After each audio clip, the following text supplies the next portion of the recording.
There's a huge Tudor-style manor house in Westfield, Indiana, at the end of a long private drive, complete with pastures for horses and even its own private woodland. But back in the 90s, Fox Hollow Farm was the backdrop to a grisly discovery, where thousands of fragments of human remains were found scattered around the property, because the house had been home to a brutal serial killer called Herb Baumeister, who had put an end to the lives of at least 12 men right there in his home. But instead of tearing the house down after his crimes had come to light, which is usually the case, like John Wayne Gacy's house or Jeffrey Dahmer's apartment block, Fox Hollow Farm was put back on the market, where a new family, knowing full well what had happened here, moved in. It soon became clear to that family, though, that they were sharing their new home with the ghostly echoes of the awful things that went down there.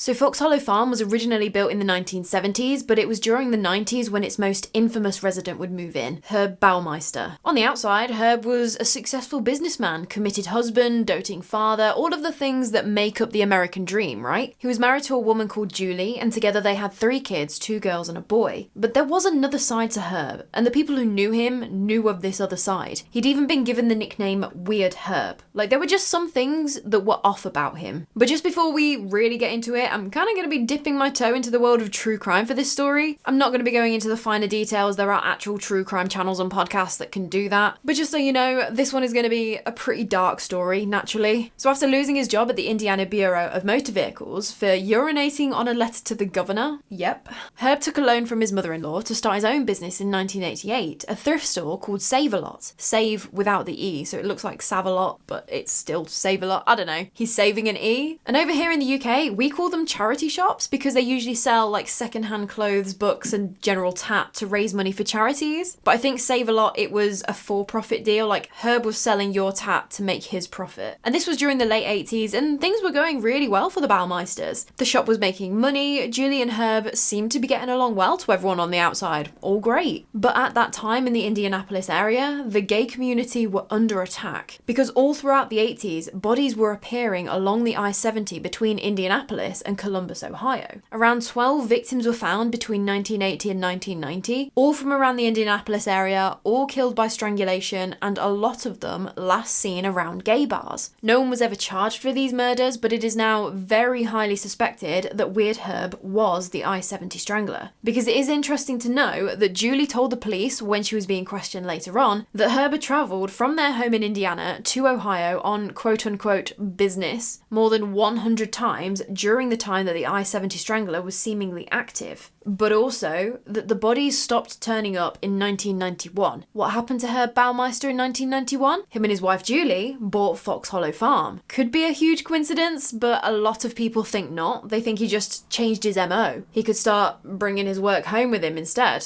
And Herb, he had a nasty habit of living above his means. To look at Fox Hollow Farm, it's practically a mansion. Well, it is a mansion. It's huge. It has like 5 bathrooms. But the biggest draw for Herb, alongside the 18 acres of private property that's not overlooked by a soul, was the indoor pool in the basement. Initially, there was no reason to think that the Baumeisters couldn't stretch to afford this place though. The first Save-A-Lot store was doing so well, they'd opened a second location, so Julie could run one and Herb would run the other. All great. But before long, in 1993, the disappearances started up again. And just like the I-70 strangler victims, the men going missing were usually last seen around gay bars. But for the longest time, that's all anyone knew. Until Tony Harris. Well, a man that goes by the name of Tony Harris, that's not actually his real name. But even now, we get a lot of the information about Herb and how he may have operated as the absolute monster that he was from what Tony Harris said. Because the thing about serial killers is that when they're caught, obviously they get interrogated. Sometimes they admit it, sometimes they don't, but we usually learn a little bit more about their crimes. But we don't get that with Herb, as you'll see a bit later on. So the story involving Tony Harris is very telling and probably a good indication of what could have potentially gone down with other victims at Fox Hollow Farm. And Tony, he didn't know Herb as Herb Baumeister. Tony only knew him by a fake name because he called himself Brian Smart. And they'd met when Tony had noticed that Brian was staring intently at a missing persons poster for a guy called Roger Allen Goodler in one of the gay bars downtown. They'd got talking and Brian had eventually invited Tony back for a swim at what he said was his employer's house. Because he was posing as a caretaker and the actual owner of Fox Hollow Farm, his quote-unquote employer, was out of town. Tony agreed, but insisted that Herb drove them both. That way, Tony's car would still be downtown and someone would notice if anything happened to him. He was being very smart. When the pair got back to Fox Hollow Farm, the first thing that Tony noticed about the pool room was the absolutely terrifying looking mannequins that were just positioned around the pool. When Tony asked about them, Herb said that he got lonely out there and that he didn't like to be alone. Before giving Tony the chance to ask any follow-up questions to this frankly a little bit weird matter, Herb offered him cocaine, which Tony refused. He then tried to offer him some alcohol, but again Tony refused, preferring to keep his wits about him a little bit. Apparently, this made Herb angry. He kept asking Tony like, oh come on, just have a drink, like over and over again. And Tony was just point blank refusing. But Herb's reaction kind of makes you think that he was either slipping something into the alcohol or just wanted to get Tony drunk enough that he wouldn't fight back against whatever Herb had got planned next. So, excellent risk reduction, Tony, gold star for you. If anyone is ever getting visibly annoyed at you for not accepting a drink, you definitely don't want to drink from them. Eventually, Herb convinced Tony to get in the pool to go for a swim. I mean, like, that's the whole reason that Tony's gone back to Fox Hollow Farm was because of the swimming pool. But when they got into the pool, Herb asked Tony if he wanted to see a neat trick. He was a bit reluctant, not really liking where this was going, but after a bit of convincing about what this trick could do, he agreed. Because the trick that Herb wanted to show Tony was autoerotic asphyxiation. Herb took a bit of the pool hose and gently wrapped it around Tony's neck, and then pulled it tight. Instantly, Tony began to panic, really not liking where this was going now, but knowing that the struggling was not the play here. He was getting lightheaded, spots in the vision, like you're about to pass out kind of thing. So he pretended to pass out, and he just went completely limp in the pool, so Herb let go. As soon as he did that, he leapt up and apparently started shouting at Herb, finally connecting the dots and saying that this guy, Brian, you must be the one that's murdering all the men that are going missing. Herb seemed to be super casual about all of this. Tony didn't immediately leave at that point either. I think it all calmed down and he eventually ended up staying the night, but that was kind of it. Obviously, we don't know what number victim Tony would have been that night, but it does sound like he would have become another victim if he hadn't made the choices that he did. So from Tony's ordeal, it seems like Herb would target men in the gay bars, particularly if they were already intoxicated. That makes them easier to manipulate, where he would then take them home and finish off the job downstairs in the pool room. And if you're like me, wondering where the wife and kids are while Herb is doing all of this, it's likely that the house was empty. Julie used to take the kids to her mom's condo at Lake Wawasee quite regularly, so there probably wouldn't have been anyone home. After that night, Tony obviously went to the police, but without a real name, license plate number, or even the name of the farm, because he couldn't remember what the sign was on the driveway. They couldn't do anything about it, and so Herb was able to continue. But by 1994, things weren't so peachy. Since buying Fox Hollow Farm, Herb and Julie were too busy running the thrift stores to keep on top of cleaning such a huge house. And for some reason, whether they either couldn't afford the expense or what, they didn't bother to hire any help from cleaners or anything. So the house was absolutely disgusting, filled with piles of rubbish, just absolutely filthy, and also infested with raccoons. They had taken up residence in the attic, where their excrement had soaked through the floor, causing some of the ceilings of the bedrooms below to collapse. Can you even imagine the smell in that house? But that wasn't even the worst of it. Bills were going unpaid, the thrift stores were edging ever closer to bankruptcy, and Julie Baumeister was coming to the end of her rope with Weird Herb. They'd been together for 25 years at this point, 3 kids, but he really hadn't been a great husband behind closed doors, so she filed for divorce and Herb moved into the apartment above the garage, which may become important later. Later on that year as well, around autumn time, Herb's 13-year-old son Eric was out in the woods behind the house when he came across something really weird, a human skull. Like any 13-year-old boy, he immediately thought it was cool and started playing with it, putting the skull on a stick and chasing his sisters around with it. Julie saw what her kid was doing and was a bit like, where did you get that? The son took his mom right over to where he'd found the skull, where just lying there for anyone to stumble across was an entire human skeleton. Julie would later go on to say that it looked like someone had just laid down and died right there. She obviously went straight to Herb, a bit like, why is there a whole human skeleton out on our property? Got something you want to share with the group? And he just really casually brushed it off like, oh, it was my dad's anatomical skeleton, because his dad was actually in the medical field, he was an anesthesiologist, and that this skeleton had just been in the garage, but he decided to clear out some space and get rid of a few things by throwing them out into the woods. But the thing to take away here is that he was just outwardly completely unfazed by this whole thing. But even with this completely nonchalant attitude, it wasn't the police that cracked this case who figured out what was going on with all of these missing men. It had been Tony Harris, along with a private investigator called Virgil Vandergriff, who one of the victims' families had hired to try and find out what was going on and where their loved one was. The PI had spoken to Tony about his brush with Herb Herb, but without his real name, there wasn't a lot to go on. Until, quote-unquote, Brian Smart walked into one of the gay bars where Tony and his mates were hanging out one night. Instantly recognising him, Tony told one of his mates to go out into the car park, wait there until this particular guy comes out, and get the licence plate of the car he gets into. This was exactly what the police and the PI needed to track him down. This was a huge deal. Once his mate was outside, Tony starts shouting really loudly, "Oh, look everyone, come shake the hand of the guy who's killing all these guys." He even put his hands on Herb's neck, shouting in his face so everyone could hear, "Come on, show them the trick that you showed me." About half an hour later, Herb left the bar and Tony's mate got the license plate number. They sent it on to a detective, Mary Wilson, who was working the case. She ran the plates and got a match to a Herb Baumeister. But the address was still his old home address before Fox Hollow Farm. But it didn't matter, they had the break that they needed. Detective Wilson tracked Herb down to his Save-A-Lot thrift store, and when he showed his face, she approached him, saying she just had some questions about some missing persons cases. Nothing too in your face, just we're investigating some men who have gone missing from gay bars over the last few years. We think you might know something about it. He flatly denied it, like, I'm not gay, I don't go to gay bars, I'm married to a woman, we have 3 kids. The detective was like, no honey, we know you go to gay bars,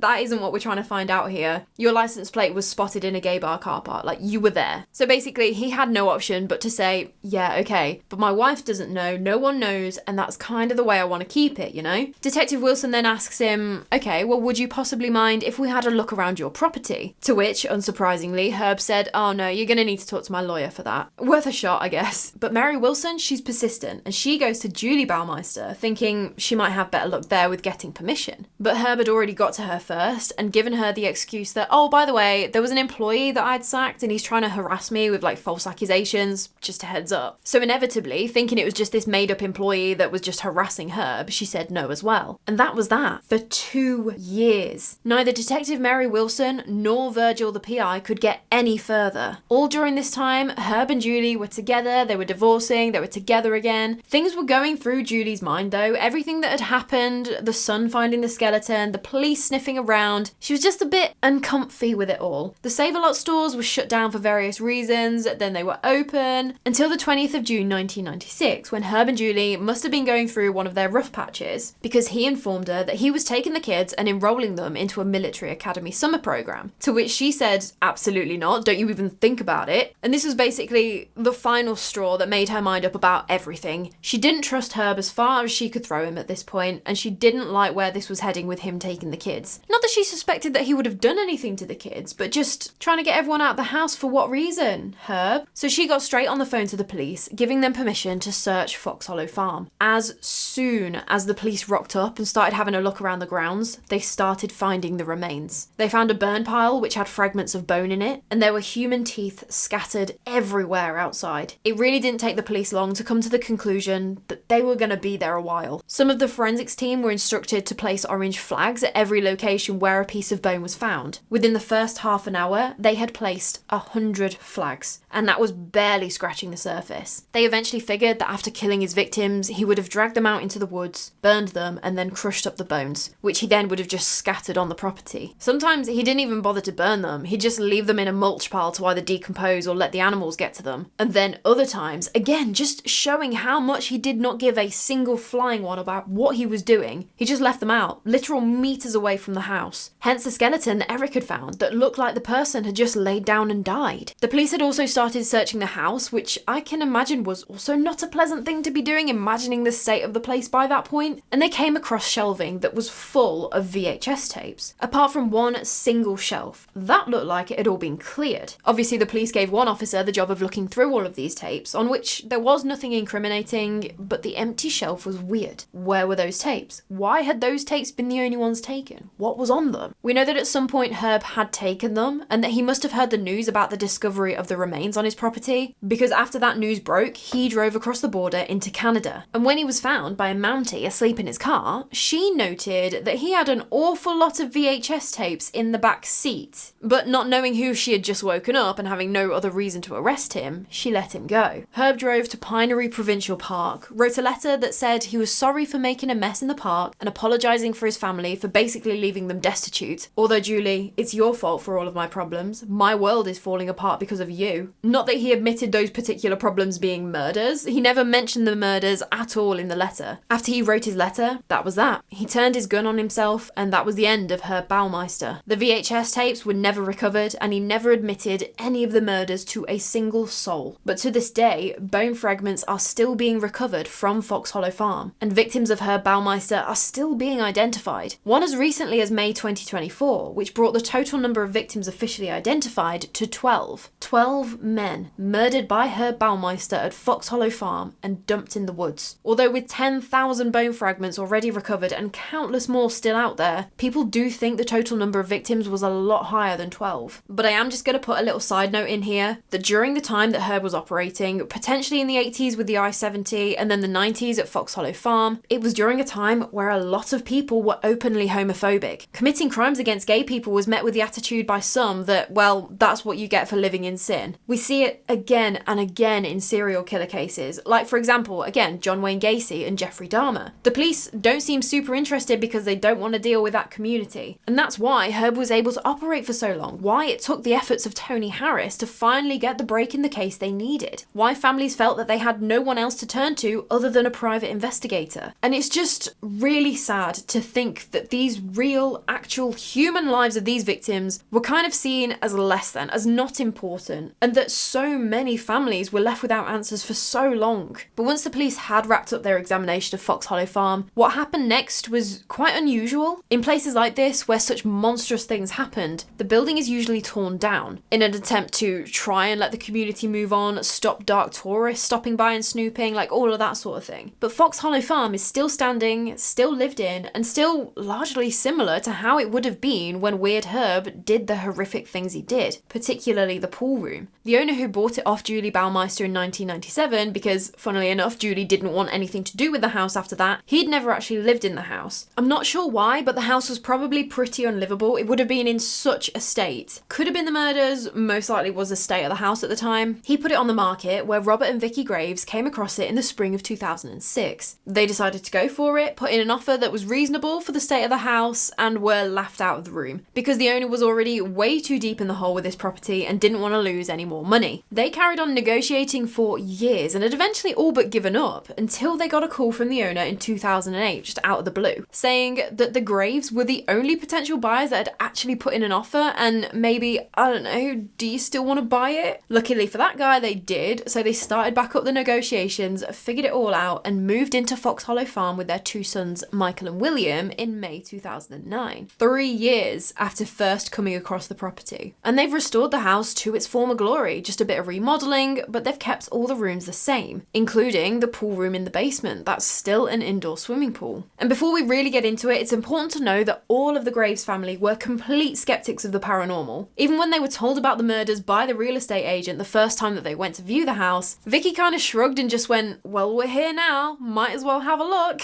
Like, that's how unbothered they were by all of it. But as they settled into life at Fox Hollow Farm, weird things started happening. The first kind of out of the ordinary encounter happened when Vicky was down in the pool room vacuuming. And there she was, hoovering along when the power cut out because the plug had come out of the socket. Annoying, but probably just like pulled it by the wire or something. It happens. So she plugged it back in and carried on, but it happened again. The plug was a good foot away from the socket this time. Thinking, okay, that was very odd, she plugged it back in again, but this time she watched the plug fly out of the socket completely on its own, zero explanation. After watching that, she became acutely aware that she felt like she wasn't alone. Whatever was down in that room with her really didn't want her in the room anymore. But she's not running around screaming ghosts, not just yet, so she carries on as normal. One afternoon, when she was outside chatting to Robert, she noticed some guy wearing a red shirt and jeans out walking in the woods, i.e. their private property. She was trying to get a good look at his face, so it took her a moment to realise that from the thighs down, there was nothing there. This figure had no legs. She carried on watching until she saw it disappear behind a tree. But when they went to try and see where this mysterious figure had gone, they found not a single trace of him anywhere. But that wouldn't be the last of the red shirt guy. Once they'd completely finished off the renovations to the house, the Graves started renting out that apartment above the garage to a friend called Joe LeBlanc. You remember the apartment that Herb moved into when he and Julie were going through their issues. Just like the Graves, Joe was told about the history and he kind of shrugged like, yeah, okay, you're gonna help me with these boxes so I can move in or what? But the first night he spent in that apartment, he had the most vivid nightmare of being chased through the woods outside. Like something utterly evil and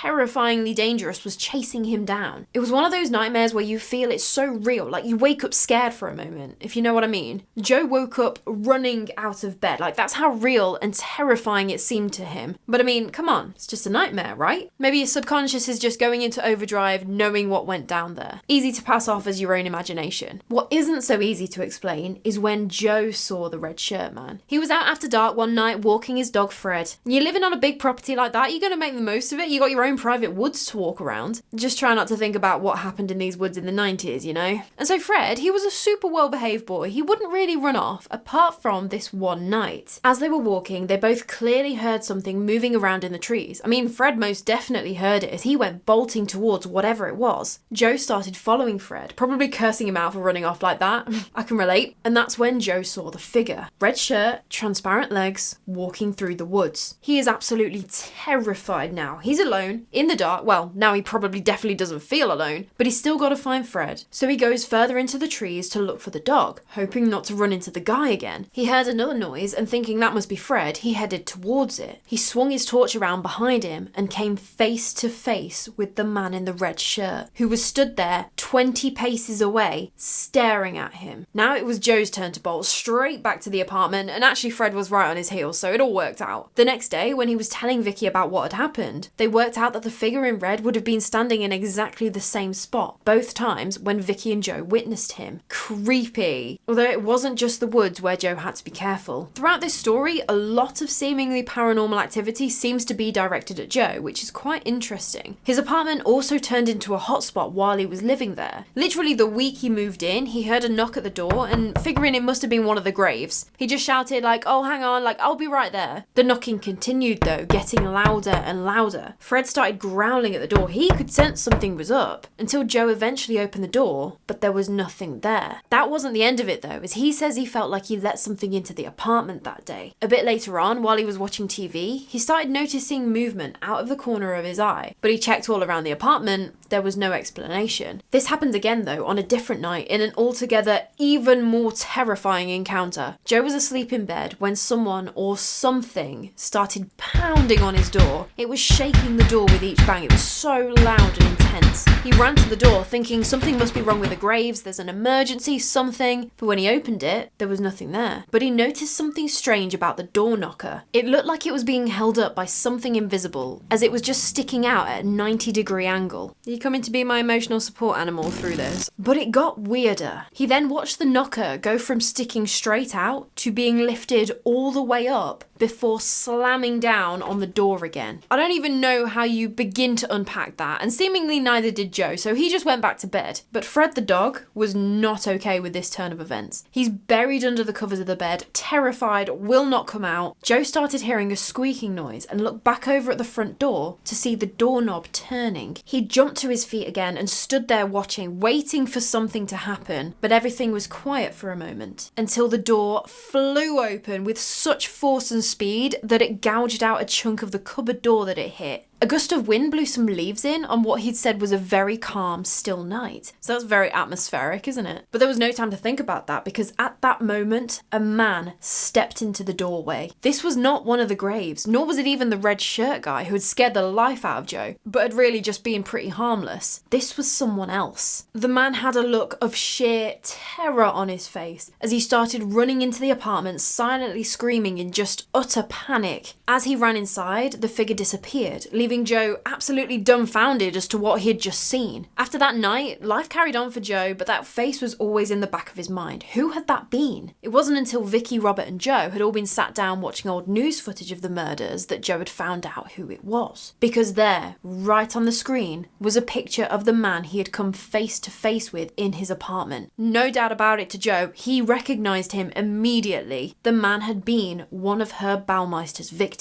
Because no matter what you do at Fox Hollow Farm, how you renovate it or whatever, there's no getting away from its history. It's still all too real. Even now, they're still finding human bones. Joe found a huge intact femur out in the woods once, but that is far from it for his apartment, as one night Joe started hearing a weird noise from his kitchen. When he went to figure out what it was, he was greeted with all of his kitchen knives laid out in a row in the sink. Thinking, what on earth has happened? How did all of these knives get here? He looked around and saw that deep gouges had been cut in the wall opposite opposite the sink. He can't say for sure that they weren't there before and he didn't notice them, but for him to turn around and notice them immediately like that seems like something he would have seen before now. At this point, he'd seen ghost hunting shows. He was convinced that what he was dealing with was not of this plane of existence, so he got himself an EVP recorder and decided to conduct an EVP session, seeing what he could capture. When he was playing it back, there was a whispering male voice that answered when he'd asked who was there with him. It said, the married one. I mean, as far as we know, from the victims that have been identified, none of them were married, which would mean only Herb was. And that EVP, along with the whole knife thing, led Joe to believe that maybe, while Herb was living in here, he might have stabbed one of his victims, potentially the one he saw in the doorway, and that now, Weird Herb was haunting his apartment. Aside from all of the things Joe experienced in his apartment though, the one thing that absolutely shook him to his core happened in the pool room. He was in the pool with his mates and the Graves' sons, Michael and William, when he felt icy hands around his throat. Apart from being cold, it just felt like at first, oh, his mate's just playing around, until he turned around and saw no one was there. He panicked and swam into the middle of the pool, but then he felt the hands again, gripping around his throat even tighter and actually dragging him underwater. He obviously started thrashing and struggling, but as quickly as it came on, the hands let go and Joe screamed at everyone to get out of the pool. There was no explanation for what he encountered and he never swam in the pool again. But perhaps unsurprisingly, if you listen to Tony Harris, the pool room does have a reputation of being the most haunted spot in the house, with people sometimes swimming in the pool and claiming that they'll hear a knocking at the door, only to find no one there. Lockers in the changing room have been known to slam without explanation, and Robert Graves has even apparently seen a shadow figure while he was doing work in the pump room, which is just off from the pool. He said that he felt someone touch his elbow, so he turned around to see who it was, just as he saw this shadowy figure of a man walk past him and through the doorway back towards the pool. By this point, the Graves, these skeptics, even they can't deny that something was going on. So Robert had installed cameras all around, seeing if they could capture something, anything, but nothing ever showed up. And it was then that everyone's favourite Zach Bagans got in touch with the Graves, asking to film a Ghost Adventures episode at Fox Hollow Farm, and thinking, what harm could it possibly do? Maybe we might get some answers. They let him. As far as Ghost Adventures episodes go, it's a decent one. I enjoy it for what it is. If I'm going to entertain myself with the Ghost Adventures, I'll usually either go for the UK ones, the serial killer series that they did, maybe Cecil Hotel, or this one, Fox Hollow Farm. After Zach Bagans though, other paranormal investigators, mediums, even shamans have been out to the property, and a lot of them seem to agree that Herb Baumeister is definitely still hanging around from time to time, and that also some of his victims are trapped here. Joe moved out after a couple of years, and it's really interesting that the paranormal activity seemed to slow down somewhat after this, but it didn't completely go away. Aside from the obvious hotspots, Robert Graves has mentioned that his bathroom seems to have something weird going on with it. Vicky hates going in there and avoids it when she can, and mediums visiting the house have claimed that there is a man standing at the top of the stairs near the entrance to this bathroom, glaring at anyone that might be walking by. They claim that this bathroom contains a portal, but I think the most interesting thing here to know is that the bathroom that Robert now uses used to be Herb's. Just an interesting little coincidence, isn't it? The bathroom that seems to have a weird vibe was also the bathroom that Herb Baumeister used. Could be a coincidence, but still. One paranormal investigation that deserves a special mention though is Richard Estep's, as he's visited the property twice, the first time in 2016 and then again in 2018. And he wrote a book, along with Robert Graves, all about Herb's crimes, the house and the investigation. And if you know me, you know I love a Richard Estep book, so if you can, go and read it because it is so interesting and contains way more information. But while the team were there, Joe had already moved out by that point, but he'd popped back in for a bit of the investigation. And whether Joe amplifies the paranormal energy or what, the team ended up having a weird encounter in the pump room where Robert had been when he'd seen the shadow figure. First of all, Richard had felt a little stroke on his arm, and it was kind of playful, almost flirtatious in nature maybe, whereas another member of the team, Erin, she had been poked in the back quite aggressively. Was it Herb showing his preference for men while maybe his distaste for women? Who knows? Because not long after that, another team member, a guy called Sean, he got poked in the back too. So I don't know what that says about the whole situation.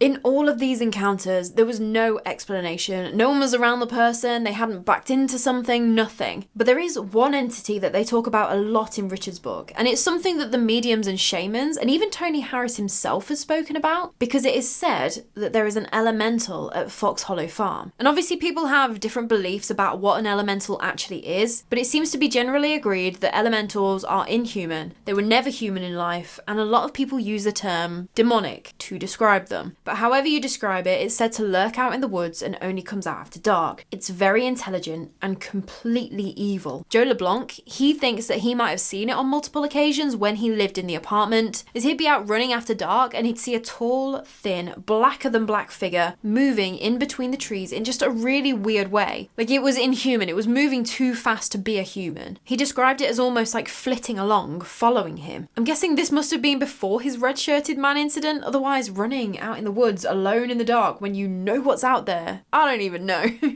Richard Estep, he spoke with a Catholic priest / paranormal investigator called Stephen Widener, who said that this elemental did in fact exist and had manifested because of the awful things that had happened at Fox Hollow Farm. It had kind of been created from all of the negative energy from Herb Baumeister and the lives that he took. Mediums go on to say that sometimes this elemental will pretend to be Herb Baumeister, and that's why Herb gets blamed for a lot of the negative activity that happens at Fox Hollow Farm, but really, it's this elemental. And if you're investigating at Fox Hollow Farm and you get an overwhelming sense of fear, of dread, of oppression, it's likely that you're in the presence of this entity. So just be careful. Looking at the property nowadays, it looks like the Graves have sold off about 8 acres of the property, and a developer has built some really nice houses on that land. But it'll be really interesting to know if the owners of these new houses ever experienced the man in the red shirt, or even the evil entities skulking about in the woods, or maybe even just the human remains that are bound to still be out there. So what do you think? I know that was a lot heavier than usual. I mean, I talk about death pretty much every week on this channel. You're certainly not here for rainbows and unicorns, but you know what I mean. And so Fox Hollow Farm is a murder house. Horrific things happened here. If anywhere is going to soak up the high emotion energy of a situation, this property will do it. So I have absolutely no doubt in my mind that it is haunted. I am 100% sure that, skeptic or not, simply just knowing about Fox Hollow Farm and Herb Baumeister will be enough to make you think that weird things are happening anyway. But even so, I think something more paranormal is likely to be going on too. Now, I remember when I first saw that house on Ghost Adventures, that's where I first learned about this whole story. And initially, I wanted to live in a house just like that. I mean, just look at it. It is gorgeous. Obviously not now, knowing what went on here. I think that would have been just a bit too much for me personally. The story of Herb Baumeister, the fact that it happened within the walls that are still standing today, and that there are still bone fragments and teeth being found. Like, that is a lot. And the fact that we don't even know for sure that we've identified all of his victims, I just think that is horrific. So obviously, it's only highly suspected. We don't know for sure that he was the I-70 strangler, but we know the victims that he killed on the property, the 12 men who were identified from the remains that were found. Only 9 names have been released. The others are still awaiting further analysis just to make sure. And I want to tell you their names because, yeah, the story of Fox Hollow Farm does centre around Herb, but he stole so many lives, and their names deserve to be told in this story. They deserve to be remembered. They were John Lee Bayer, Jeffrey Allen Jones, Richard Douglas Hamilton Jr., Alan Lee Livingston, Stephen Sperlin Hale, Alan Wayne Broussard,